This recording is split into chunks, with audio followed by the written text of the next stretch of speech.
Welcome back to Great Day St. Louis. If you weren't with us in the last 10 to 15 minutes, we told you about some breaking news from our newsroom. Apparently, the New York Times is reporting the FBI and the Justice Department are uncovering a federal investigation involving our St. Louis Cardinals. So right now we have crews from the newsroom over at the ballpark digging for more information, and also a heads up that in the next 10 minutes or so, our sports director, Maurice Drummond, is going to join us on the phone to walk us through what he knows. So we'll get the latest from him, again, coming up in about 10 minutes.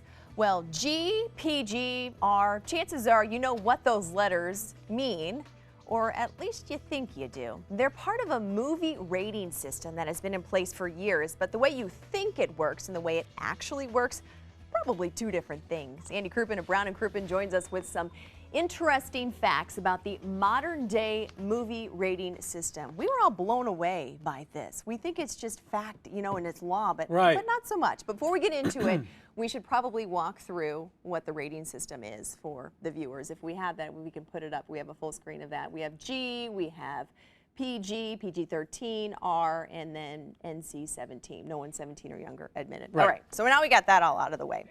So and the interesting thing is if you violate these, nothing happens. This is a voluntary code that, believe it or not, was actually the product of consumer demand many, many years ago. Really? Yeah. So why do movies, why do they volunteer to do this? So the history of it is, in 1915, our Supreme Court decided that movies were potentially evil.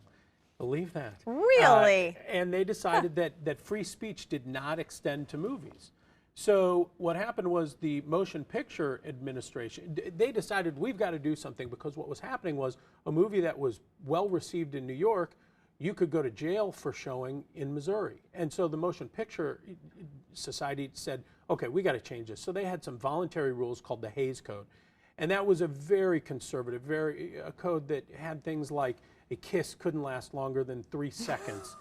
No interracial romance. If you had certain topics illustrated in the movie, like extramarital affairs, you could show them, but you couldn't paint them in a positive light.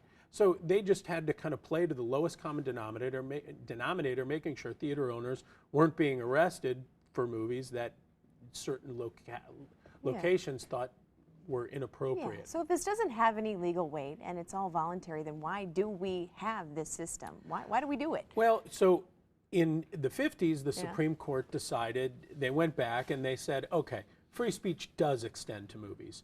And so now, slowly, the Hays Code sort of eroded. Competition from foreign films and television made it so that they had to have some more content in the films that previously was not allowed. So what happened was consumers said, we have all these movie choices out there. Some are aimed at children, some are aimed at adults. We don't know what's appropriate to go to. And so this new system was formed, and it's evolved a little bit over the years.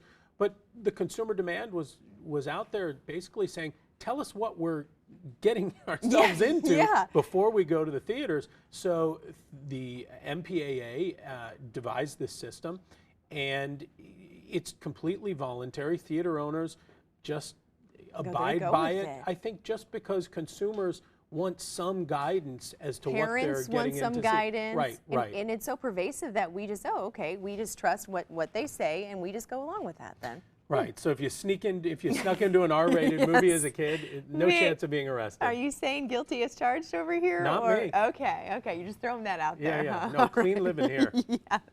All right. Thank you, Andy. If you have a question for Brown & Crouppen, give them a call here, 314-222-2222, or you can visit them online at getbc.com. If you have a topic you want Andy or any of them to cover on a show, go to getbc.com/Ask Andy. Kent? I actually did a term paper on the Hays office and this whole thing in college in English. Really? I did. Yeah.